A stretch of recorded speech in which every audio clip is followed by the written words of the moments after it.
SRH food சேனலின் அன்பான வணக்கம் ஃப்ரெண்ட்ஸ். இங்கே பாருங்கள், மசாலா பூரி தான் ரெடி பண்ணியிருக்கேன். ரொம்பவே நல்லாயிருக்கும் ஃப்ரெண்ட்ஸ். இங்கே பாருங்கள், சூப்பராக இருக்கும் ஃப்ரெண்ட்ஸ் பூரி. வாங்க ஃப்ரெண்ட்ஸ், வீடியோக்குள்ளே போகலாம். ரொம்பவே நல்லாயிருக்கும் ஃப்ரெண்ட்ஸ். இந்த பூரி கடலைப்பருப்பு சேர்த்து பூரி ரெடி பண்ணியிருக்கேன். ரொம்பவே நல்லாயிருக்கும் ஃப்ரெண்ட்ஸ். இங்கே பாருங்கள், மசாலா பூரி. நம்ம சைட் டிஷ்ஷு எதுவுமே தேவையில்லை, அப்படியே சாப்பிட்லாம். வேணும்னா கிரேவி கூட ரெடி பண்ணிக்கலாம். இங்கே பாருங்கள், சூப்பராக இருக்கும் ஃப்ரெண்ட்ஸ். எல்லாமே நல்லா பால்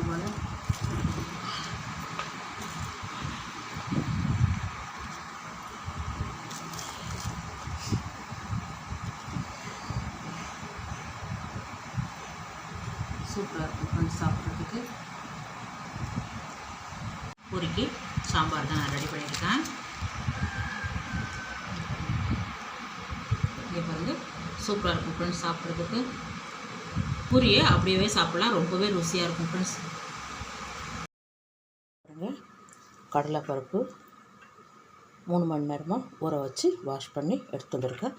தண்ணியை வடி வச்சுட்டு ஜாரில் சேர்த்துடலாம் ஃப்ரெண்ட்ஸ். 1 கப் அளவுக்கு எடுத்துருக்கேன். இங்கே பாருங்கள், ஒரு துண்டு இஞ்சி சேர்த்துட்டேன். 2 பச்சை மிளகாய் 2ஆக கட் பண்ணியிருக்கேன். இங்கே பாருங்கள், பூண்டு 5-6 பல். இஞ்சி பூண்டு சமமாக இருக்கிற மாதிரி பார்த்துக்குங்க. இங்கே பாருங்கள், சீரகம் 1/2 டீஸ்பூன், சோம்பு 1/2 டீஸ்பூன், கிராம்பு 2, பெருங்காயத்தூள் ஒரு 1/4 டீஸ்பூன் வர மாதிரி சேர்த்துக்குங்க. கொஞ்சம் 1/4 டீஸ்பூனுக்கு கூடுதலாகவே இருக்குது. இதெல்லாம் நல்லா நைஸாக அரைச்சிடலாம் ஃப்ரெண்ட்ஸ். தேவைப்பட்டால் கொஞ்சமாக தண்ணி தெளித்து நல்லா நைஸாக அரைச்சிடலாம், ரொம்ப தண்ணி விட்டுறாதீங்க ஃப்ரெண்ட்ஸ். இங்கே பாருங்கள், 1/4 பாகம் இருக்குது. இது கூடவே ரவை 2 டீஸ்பூன் சேர்த்துடலாம்.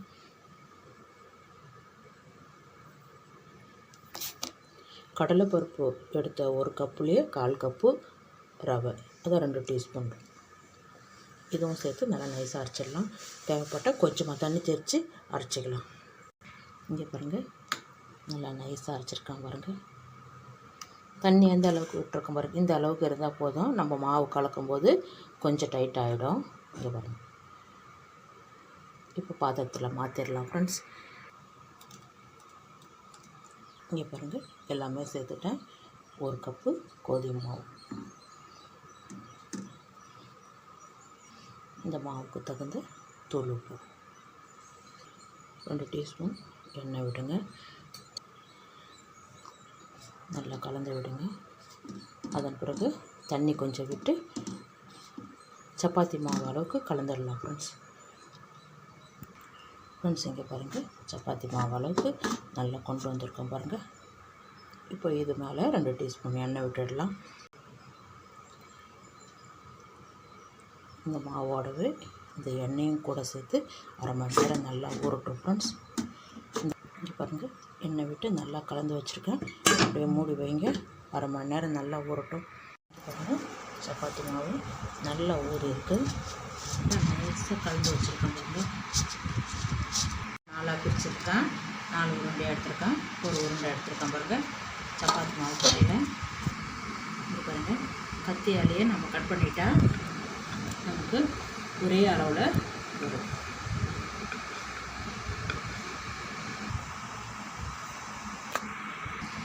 செஞ்சு பாருங்கள்.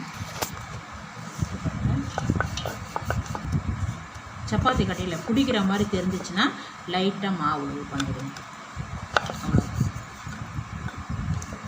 சின்ன சின்ன பூரியாக தான் வைக்கணும், அழகாக இருக்கும். இந்த திக்னஸ் இருந்தால் போதும்.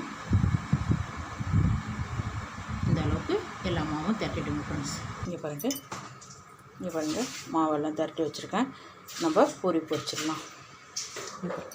எண்ணெய் நல்லா காயுது. ஒரு பூரியை அப்படியே உள்ளே விட்டுடுங்க.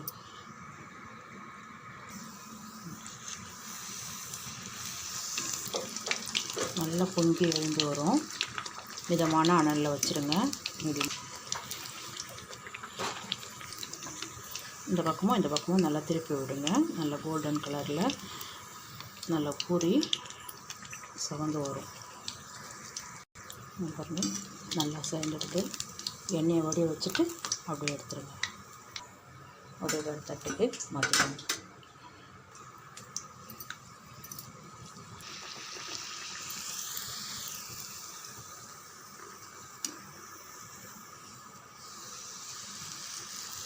வாசனையாக இருக்குது. மசாலா பூரி நல்ல வாசனையாக இருக்குது.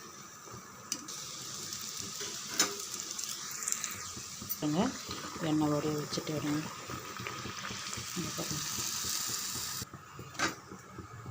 எல்லாம் நல்லா புசு புசுன்னு பொங்கி வரும். அது உப்புலாம் இருக்க பாருங்கள், புசு புசுன்னு நல்லா எழுந்து வரும். ஃப்ரெண்ட்ஸ், இங்கே பாருங்கள், பூரியெல்லாம் ரெடி பண்ணிவிட்டேன். இங்கே பாருங்கள், சூப்பராக வந்திருக்கு பாருங்கள். இதே மாதிரி எல்லா பூரியும் பொரிச்சிடுங்க ஃப்ரெண்ட்ஸ். இங்கே பாருங்கள், கடலை பருப்பு சேர்த்து மசாலா பூரி ரெடி பண்ணியிருக்கோம். ரொம்பவே சூப்பராக இருக்கும் ஃப்ரெண்ட்ஸ். இங்கே பாருங்கள், கேரட்டு உருளைக்கிழங்கு சேர்த்து கிரேவி ரெடி பண்ணியிருக்கேன். ரொம்பவே நல்லாயிருக்கும் ஃப்ரெண்ட்ஸ். வாங்க ஃப்ரெண்ட்ஸ், வீடியோக்குள்ளே போகலாம். சப்பாத்திக்கு தான் ரெடி பண்ணியிருக்கேன். இன்னும் கொஞ்சம் தண்ணி விட்டிங்கன்னா சாதத்துக்கும் நம்ம ரெடி பண்ணியிருக்கலாம். சப்பாத்தி பூரிக்கெல்லாம் இந்த மாதிரி திக்காக வச்சா தான் நல்லாயிருக்கும் கிரேவி. இங்கே பாருங்கள் ஃப்ரெண்ட்ஸ், இங்கே பாருங்கள், சப்பாத்திக்கு தான் இந்த கிரேவி ரெடி பண்ணியிருக்கோம். ரொம்ப சூப்பராக இருக்கும் ஃப்ரெண்ட்ஸ். இங்கே பாருங்கள், இந்த கிரேவியோடு தொட்டு சாப்பிட்றதுக்கு அவ்வளோ ஒரு சூப்பராக இருக்கும் ஃப்ரெண்ட்ஸ். இங்கே பாருங்கள், குக்கரில் ஒரு 2 கேரட்டு 2 உருளைக்கிழங்கு தோல் நீக்கி இந்த மாதிரி சைஸுக்கு கட் பண்ணியிருக்கேன் பாருங்கள். இது எல்லாமே அதை குக்கரில் சேர்த்துக்கலாம்.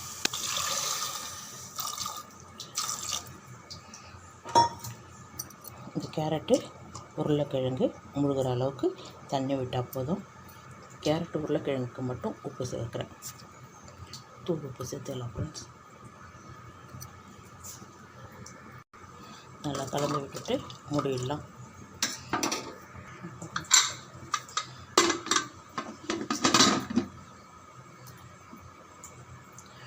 3 விசில் வந்தால் போதும் ஃப்ரெண்ட்ஸ். கேரட்டு உருளைக்கிழங்கு நல்லா வெந்திருக்கு. இங்கே பாருங்கள், ஒரு அரை மூடி தேங்காய்க்கு பாதி சைஸு சின்னதாக கட் பண்ணி சேர்த்துக்கிறேன். 3 கிராம்பு, ஒரு துண்டு பட்டை, பாருங்கள், ஒரு 5 முந்திரி எடுத்துருக்கேன். 2 டீஸ்பூன் பொட்டுக்கடலை, சோம்பு 1 டீஸ்பூன். இது கூடவே கசகசா ஒரு அரை மணி நேரத்துக்கு முன்னாடியே தண்ணியில் ஊற வச்சுருக்கேன் பாருங்கள். 1 டீஸ்பூன் தான் சேர்த்துருக்கேன். எல்லாமே அப்படியே சேர்த்துருங்க. ஒரு தக்காளி நல்லா நைஸாக அரைச்சிடலாம் ஃப்ரெண்ட்ஸ். இது கூட 2 ஏலக்காய் சேர்த்துக்கலாம்.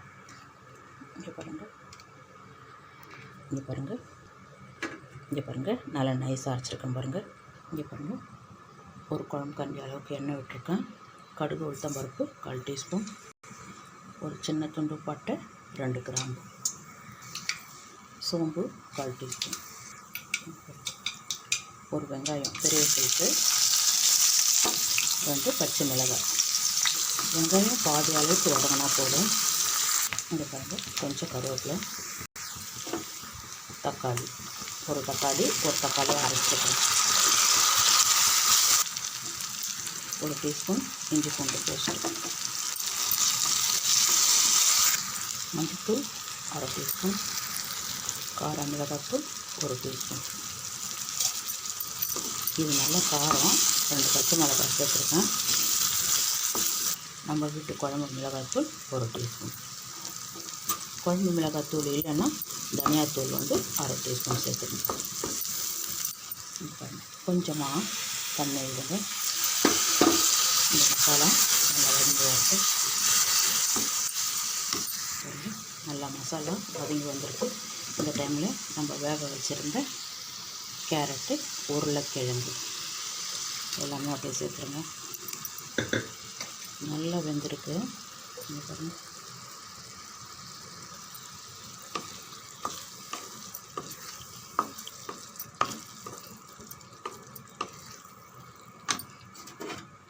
1/2 டம்ளர் தண்ணி இருக்குது, அதையும் சேர்த்து நல்லா கலந்து விடுங்க.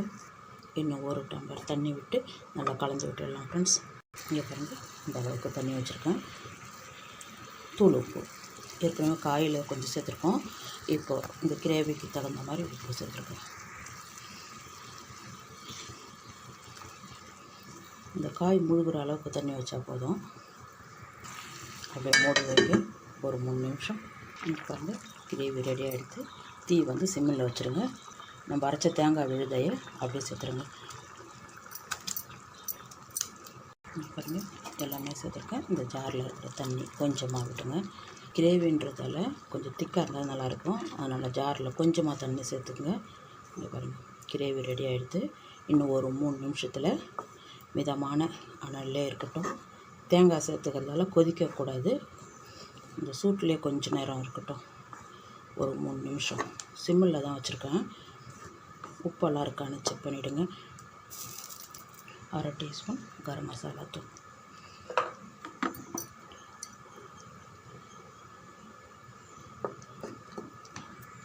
பாருங்கள், கிரேவி ரெடி ஆகிடுத்து. மல்லி இலை சேர்த்து ஸ்டவ் ஆஃப் பண்ணிடுங்க. அவ்வளோதான். சூப்பரான உருளைக்கிழங்கு கேரட்டு கிரேவி சப்பாத்தி பூரிக்கு ரொம்ப சூப்பராக இருக்கும் ஃப்ரெண்ட்ஸ். இங்கே பாருங்கள், ஃப்ரெண்ட்ஸ், சூப்பரான கிரேவி ரெடி. நல்ல மனமாக கமகமன்னு வாசனையாக இருக்குது. இங்கே பாருங்கள். வாங்க ஃப்ரெண்ட்ஸ், சாப்பிட போகலாம்.